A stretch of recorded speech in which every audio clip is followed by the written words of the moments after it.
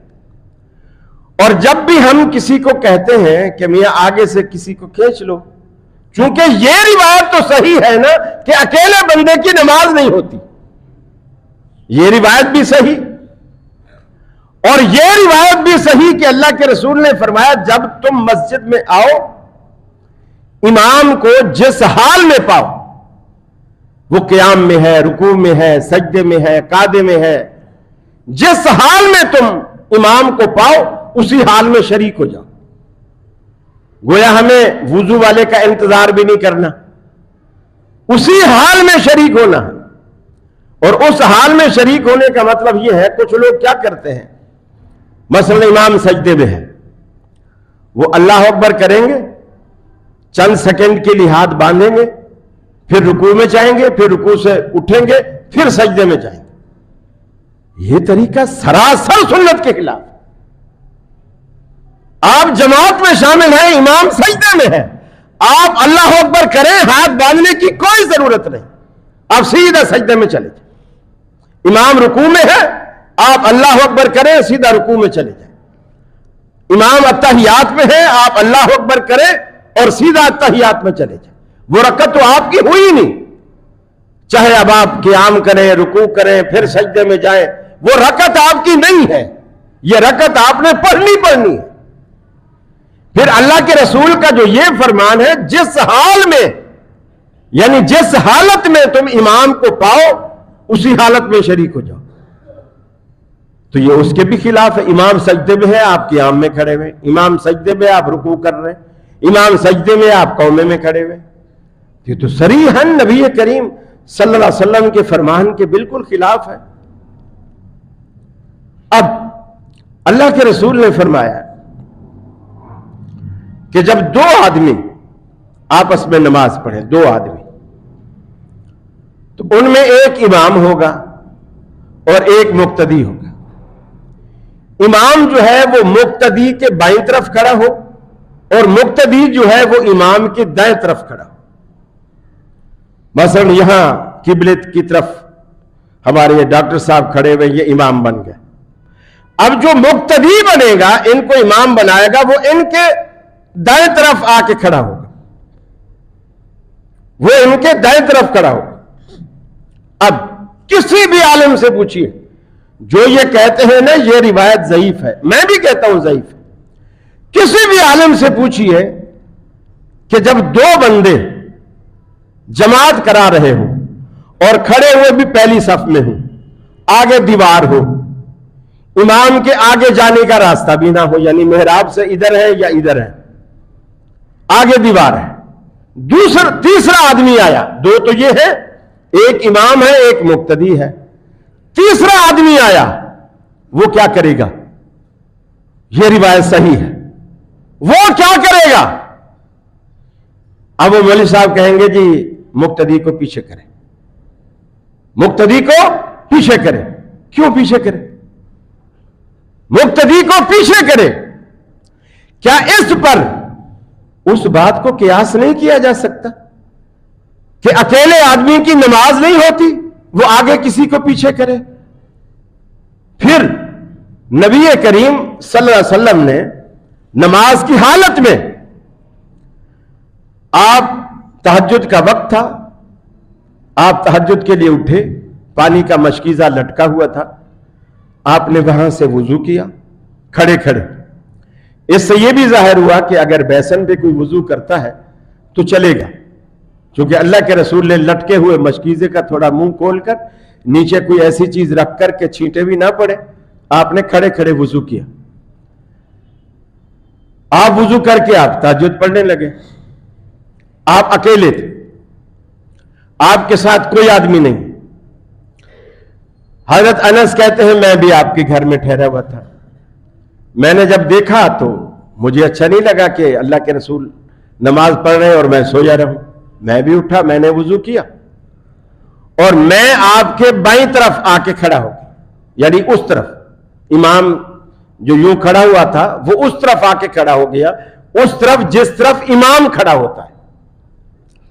اللہ کے رسول نماز پڑھ رہے ہیں، میں آپ کے ساتھ اس طرف کھڑا ہو گیا جدھر امام کھڑا ہوتا ہے، تو آپ نے مجھے سر سے پکڑا، سر سے پکڑنے کے بعد اپنے پیچھے سے گھمایا، نماز کے اندر اپنے پیچھے سے گھمایا، آپ بھی نماز میں ہیں، انس بھی نماز میں، اپنے پیچھے سے گھمایا اور اس طرف لے آئے جس طرح مقتدی کھڑا ہوتا ہے، جس طرح مقتدی کھڑا ہوتا ہے۔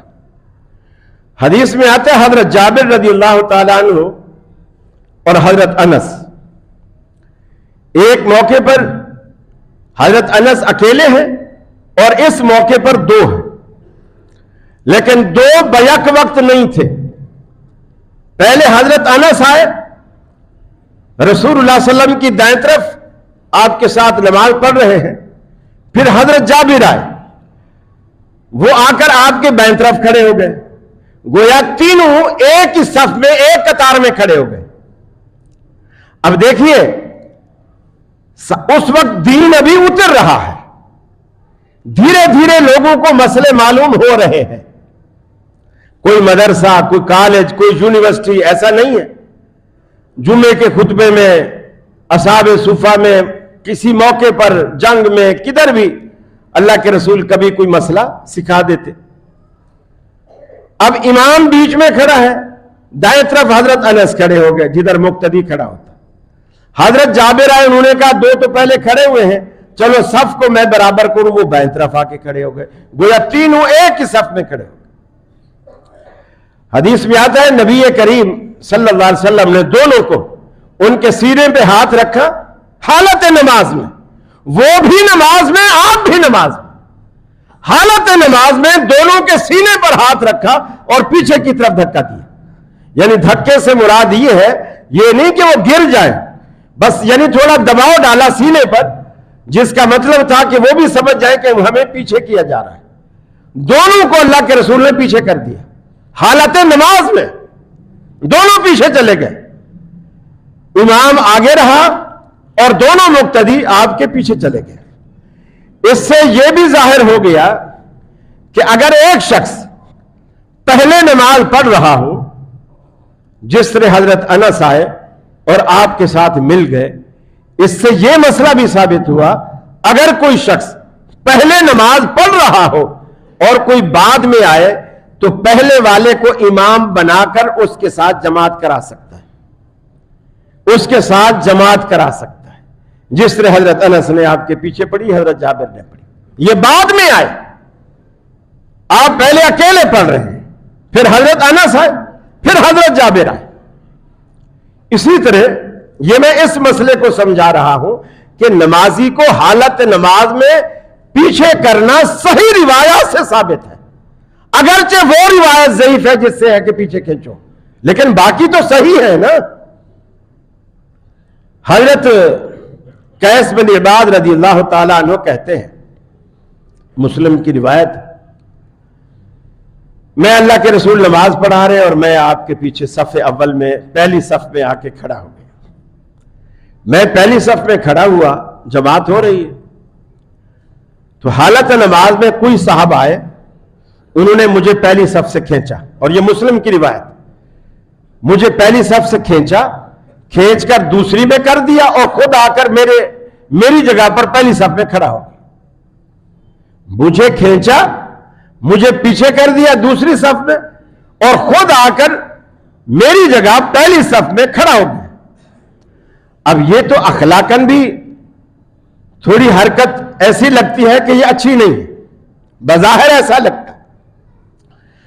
حضرت قیس بن عباد کہتے ہیں کہ پوری نماز میں غصے سے تپتا رہا کہ عجیب آدمی ہے، میں پہلے آیا، میرا پہلا حق ہے، میں پہلی صف میں کھڑا ہوا ہوں، جماعت ہو رہی ہے، یہ آیا بھی بعد میں ہے اور مجھے کھینچ کے پیچھے کر دیا، خود آ کے آگے کھڑا ہو گیا میری جگہ پہ. کہتے ہیں جب سلام پھر گیا، میں اس سے پہلے کہ کچھ بولتا وہ خود بول پڑے، اور میں نے دیکھا کہ وہ میری جگہ پر کھڑے ہونے والے حضرت ابی بن کعب رضی اللہ تعالی عنہ تھے. اور یہ وہ جلیل القدر صحابی ہیں کہ آپ نے فرمایا کہ میرے بعد، میرے دنیا سے چلے جانے کے بعد تم لوگ ان 4 لوگوں سے قرآن مجید سیکھنا، قرآن مجید پڑھنا. یہ قرآن مجید کے بہت بہترین حافظ اور قاری ہیں. ان میں ایک ابی بن کعب ہے، اور یہ وہ صحابی ہیں کہ جن کو اللہ کے رسول نے ایک دن کہا کہ ابی مجھے قرآن سناؤ. وہ کہنے لگے اللہ کے رسول ہم نے تو آپ سے سیکھا ہے، آپ ہمارے استاد ہیں، میں آپ کو قرآن سکھاؤں، میں آپ کو قرآن سناؤں. رسول اللہ صلی اللہ علیہ وسلم نے فرمایا ابی یہ میں نہیں کہہ رہا، اللہ نے کہا ہے کہ ابی سے کہو کہ وہ قرآن سنائے. اللہ نے کہا ہے ابی سے کہو کہ وہ قرآن سنائے. اتنا خوبصورت قرآن پڑھتے تھے، گویا ان کی آواز سے اللہ رب العالمین بھی قرآن سننا پسند کرتا تھا کہ اللہ نے کہا کہ ابی سے کہو قرآن سنائے. اب اس شخص سے جس کو آپ نے پیچھے کیا تھا، حضرت ابی ابن کعب مخاطب ہوئے، کہنے لگے میں تیرے غصے کو اور اس کو میں سمجھتا ہوں، جانتا ہوں، اور تجھے یقیناً برا لگا ہوگا میں نے جو حرکت کی ہے، لیکن رسول اکرم صلی اللہ علیہ وسلم کا فرمان ہے کہ میرے پیچھے نماز کے اندر میرے پیچھے اور میرے قریب جو بڑے بڑے جلیل القدر صحابی ہیں ان کو میرے پیچھے کھڑا ہونا چاہیے. میں نے رسول اللہ صلی اللہ علیہ وسلم کے اس فرمان کی روشنی میں تجھے پیچھے کیا، چونکہ تو تھوڑا کم عمر تھا اور ہم بڑے بوڑھوں میں شمار ہوتے ہیں، اور پھر صحابہ کرام کی نظر میں علم و فضل والے بھی تھے، تو اس لیے میں نے تجھے پیچھے کر کے میں آگے کھڑا ہوا. مقصد یہ ہے کہ حالت نماز میں، یہ بھی روایت مسلم کی روایت کہ اس کو پیچھے کیا اور خود اس کی جگہ کھڑے ہو گئے. یہ تو اس سے بھی برا ہے کہ آپ اس کو پیچھے کریں اور خود اس کے ساتھ کھڑے ہو جائیں. اس سے تو یہ کہیں برا ہے کہ آپ اس کو پیچھے کریں اور خود اس کی جگہ کھڑے ہو جائیں اور اس کو پیچھے دوسری صف میں چھوڑ دیں. تو بہرحال اکیلے بندے کی نماز نہیں ہوتی. ان جو 2-4 روایات پیچھے کرنے کی، یہ جو صحیح ترین روایات، اس سے یہی استنباط اور استدلال ہوتا ہے کہ آپ جب آئیں اور صف پوری ہو اور کوئی بندہ آپ کے ساتھ کھڑا ہونے والا نہ ہو تو آپ آگے سے کسی بندے کو لیں اور خود اس کے ساتھ کھڑے ہو جائیں. اس کی جگہ نہ لیں، اس کے ساتھ کھڑے ہو جائیں. اور جو دائیں اور بائیں والے ہیں یہ صف کو امام کی طرف ملائیں، امام کی طرف ملائیں. مثلا اگر بندہ بالکل مسلح کے پیچھے سے کھینچا گیا ہے تو اب خلا مسلح کے پیچھے ہوگا، تو ادھر والے تھوڑے ادھر سرکے اور ادھر والے تھوڑے سے ادھر سرکے اور اس خلا کو پورا کریں۔ اور اگر کسی نے وہاں سے کھینچا ہے تو پھر صرف ادھر والے ادھر آئیں گے، ادھر والے ادھر نہیں جائیں گے۔ اگر کسی نے وہاں سے کھینچا ہے تو ادھر والے ادھر آئیں گے امام کی طرف، لیکن ادھر والے اس طرف نہیں جائیں گے۔ یہ چھوٹے چھوٹے مسائل ہیں جو نبی رحمت صلی اللہ علیہ وسلم نے صحابہ کرام کو اس کی تعلیم دی۔ پھر آپ نے فرمایا اللہ رب العالمین صف اول پر رحمت نازل کرتا ہے، پھر دوبارہ فرمایا اللہ تعالیٰ صف اول پر رحمت نازل کرتا ہے، پھر تیسری دفعہ فرمایا دوسری پر بھی، یعنی 2 دفعہ پہلے فرمایا کہ پہلی صف والوں پر اللہ کی رحمت برستی ہے، تیسری دفعہ فرمایا کہ دوسری صف والوں پر بھی۔ گویا آپ نے صحابہ کرام کو اس بات کا درس دیا کہ تم کوشش کرو کہ پہلی صف میں کھڑے ہو۔ پہلی صف میں کھڑے ہونے کا مطلب یہ نہیں ہے کہ آؤ تکبیر تحریمہ کے بعد اور پھر گھسنے کی کوشش کرو پہلی صف میں، نہیں، پہلے آؤ، اذان سن کے آؤ اور پہلی صف پہ اپنی جگہ بنا لو، جتنی اللہ نے توفیق دی ہے نفل پڑھو، اس کے بعد جماعت کے انتظار میں آپ پہلی صف میں بیٹھ جائیں۔ اسی طرح جمعے میں بھی بہت سارے لوگ آتے بالکل نماز کے ٹائم پہ ہیں اور میں دیکھتا ہوں صفیں چیر کر آگے آنے کی کوشش کرتے ہیں، اور یہ آگے آنے والوں کا بھی قصور ہوتا ہے کہ وہ جب بیٹھتے ہیں تو بیچ میں جگہ چھوڑ کے بیٹھتے ہیں کہ سامنے والا جب دیکھتا ہے کہ فلاں جگہ خالی ہے میں اس میں آ سکتا ہوں تو وہ صفیں چیر کر وہاں آنے کی کوشش کرتا ہے۔ پہلے جو آئیں وہ پہلے صف بندی کے مطابق اس طرح بیٹھے کہ بندے کی جگہ نہ ہو بیچ میں، صف پہلی پوری ہو جائے پھر دوسری، پھر تیسری، پھر چوتھی، اسی طرح۔ دوسری بات، صفوں کا اتصال ہونا بہت ضروری ہے۔ اتصال کا مطلب ہوتا ہے ایک کے بعد دوسری، دوسری کے بعد تیسری، بیچ میں گیپ نہ ہو، یہ تسلسل، بیچ میں گیپ نہ ہو۔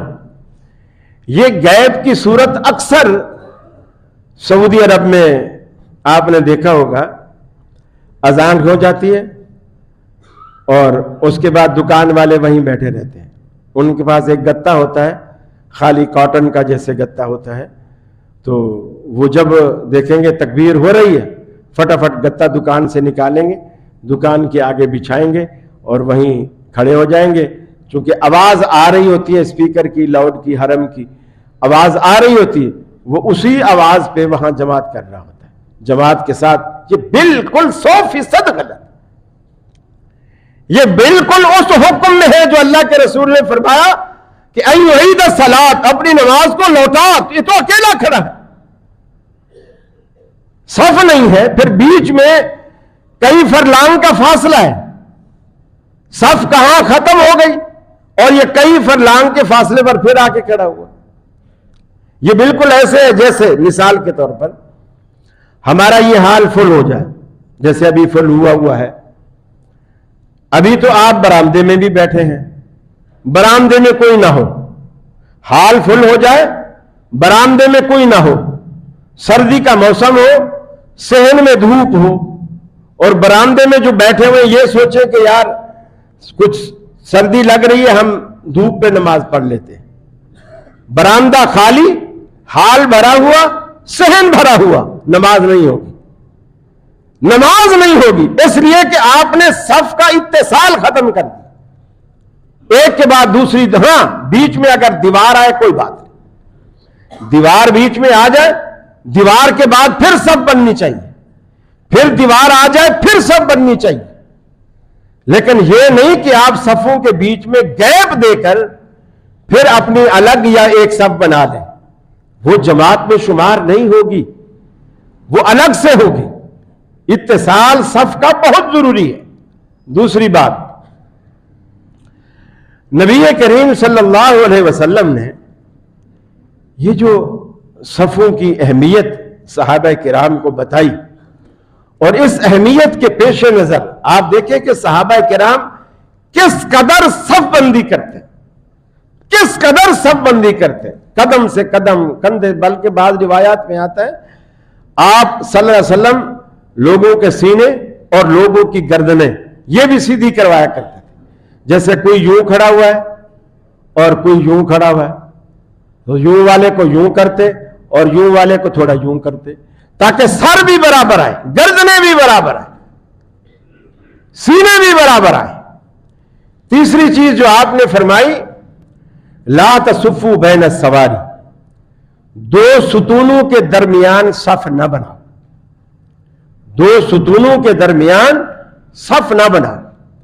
جیسے ہماری مسجد میں الحمدللہ بیچ میں ستون نہیں ہے، لیکن کچھ مسجدوں میں ستون ہوتے ہیں، بیچ میں پلر ہوتے ہیں بیچ کے اندر، اور جگہ کی کمی کی وجہ سے کچھ لوگوں نے ان پلروں کے بیچ میں بھی صفیں ڈالی ہوتی کہ بھئی جگہ کم ہے، لوگ زیادہ ہیں، اب کیا کریں، اس کے بیچ میں بھی صفیں ڈالی ہوتی. اللہ کے رسول نے فرمایا دو ستونوں کے درمیان صف مت بناؤ، صف نہیں بنا سکتے. اسی حکم میں ہے جو لوگ کرسی پر نماز پڑھنے کے عادی ہیں. کرسی پر بے شک آپ معذور ہیں، آپ کو اجازت ہے، آپ پڑھیں، کوئی نہیں روکتا آپ کو، لیکن کرسی خالی نہ چھوڑیں. اگر آپ نے کرسی خالی چھوڑی تو بالکل یہ ایسے ہے جیسے بیچ میں پلر آ گئے، ادھر بھی بندہ ادھر بھی بندہ، بیچ میں پلاسٹک کی لکڑی کی خالی کرسی رکھی ہوئی. بندے کیا کرتے ہیں، وہ کہتے ہیں جی ہمیں تکلیف صرف سجدے میں ہے، کھڑے ہونے میں کوئی تکلیف نہیں. اب صف کے بیچ میں اس نے رکھ لی کرسی، خود کرسی کے بعد کھڑا ہو گیا، وہ باقی صف سے 2.5 فٹ آگے ہے، ساری صف کا ستیہ ناش کیا ہوا ہے اس نے. اور کئی جگہوں پر بابے ایسے ضدی ہوتے ہیں، کہ تھا مانے گئی نہیں. سوال ہے ہم تو اتنے عرصے سے کہہ رہے ہیں، کر رہے ہیں، آج تک کسی نے نہیں روکا. یہ نیا آیا ہے کراچی سے ہمیں روکنے کے لیے، آج تک کسی نے نہیں روکا. بھی کسی نے اگر آپ کو مسئلہ نہیں بتایا تو اس کا مطلب یہ تھوڑی ہے کہ مسئلہ غلط ہے. یا کوئی کہتا ہے جی ہم نے تو آج تک یہ ایسا نہیں سنا. بھی تیرا نہ سننا کوئی دین کا نقص ہے؟ اگر تو نے نہیں سنا تو یہ تیرا نقص ہے. ہاں آپ بیٹھ جائیں، پوری نماز کرسی میں بیٹھ کر پڑھیں، آپ اس کو خالی نہ چھوڑیں، یا پھر آپ کرسی سرے سے ہٹا دیں، آپ صف میں بیٹھ جائیں. لیکن صف کا اتصال تو ہو نا، جڑا ہوا تو ہو دائیں سے بائیں سے. جب آپ کھڑے ہو جاتے ہیں وہ کرسی کو آپ خالی چھوڑ دیتے ہیں. یہ طریقہ بالکل سنت کے منافی اور اس حکم میں آتا ہے جو آپ نے فرمایا دو ستونوں کے درمیان صف بندی نہ کرو. تو یہ بظاہر چھوٹی چھوٹی باتیں ہیں، لیکن اللہ کے رسول صلی اللہ علیہ وسلم نے پوری نماز صف بندی کو قرار دی. صف درست تو نماز درست، صف غلط تو نماز غلط. پھر آپ نے صحابہ کرام سے فرمایا کہ میں شیطان کو دیکھتا ہوں وہ بکری کے کالے بچے کی طرح، تم جب صفوں میں خلا چھوڑتے ہو وہ بکری کے کالے بچے کی شکل میں تمہاری صفوں کے بیچ میں گھستا ہے، شیطان گھستا ہے. اللہ کے رسول نے فرمایا کہ میں دیکھتا ہوں کہ شیطان تمہاری صفوں میں گھستا ہے. اور ظاہر بات ہے جب شیطان گھسے گا تو وہ کیا کرے گا، ہمیں نماز پڑھنے دے گا. ظاہر بات ہے ہماری توجہ دکان کی طرف لے جائے گا، گھر کی طرف لے جائے گا، مختلف خیالات میں ہمیں الجھائے گا، وسوسے ڈالے گا، اور وہ جو نماز کی توجہ اور سکون تھا وہ آپ کا برباد ہو گیا، وہ ختم ہو گیا. تو لہٰذا نماز کو سنت کے مطابق پڑھیے، صف بندی سنت کے مطابق کیجیے. سنت کی اہمیت کو موقع غیر موقع کے چکر میں ڈال کر مت گرائیے. اللہ کے نبی کی ہر سنت ضروری ہے جو آپ کر سکتے ہیں، جو آپ کے بس میں ہے وہ آپ کریں. کتنے ظلم کی بات ہے، سنت تو موقع اور غیر موقع ہو گئی. ہر نماز میں 2 سنتوں کے بعد 2 نفل رکھیں، یہ اللہ کے رسول نے نہیں رکھے. 2 نفل رکھے اور وہ پڑھیں گے بھی بیٹھ کر، جسے اللہ کے رسول نے فرمایا کہ میں اگر بیٹھ کر پڑھوں تو اللہ پورا ثواب دیتا ہے، تم اگر بیٹھ کر پڑھو تو اللہ آدھا ثواب دیتا ہے. نفل جو اللہ کے رسول نے رکھے ہی نہیں وہ ہر نماز کے بعد یہ تکلفاً اس کو رکعتوں میں شمار کر کے پڑھ رہے ہوتے ہیں. اور جو اللہ کے رسول کی سنتیں ہیں یہ غیر موقتہ، اسے چھوڑ دو. جو اللہ کے رسول نے کبھی بھی آپ نے پڑھی وہ غیر موقتہ ہیں، اور جو مولوی نے بتائی وہ ساری زندگی کے لیے لازم ہو گئی. تھوڑا سمجھو، دین کو سمجھو. دین مولوی کے فتوے کا نام نہیں ہے، امام کی رائے کا نام نہیں ہے، امام کے قول کا نام نہیں ہے. دین جو کچھ ہے وہ سارے کا سارا محمد رسول اللہ صلی اللہ علیہ وسلم کی پیروی کا نام ہے. یہی ہماری دعوت ہے، یہی ہماری تبلیغ ہے، یہی ہم کہتے ہیں. اگر یہ باتیں آپ کو اچھی لگے تو آپ انہیں مانیے، زندگی میں انہیں سجائیے اور اس پر عمل کیجیے. وآخر دعوانا ان الحمد للہ رب العالمین.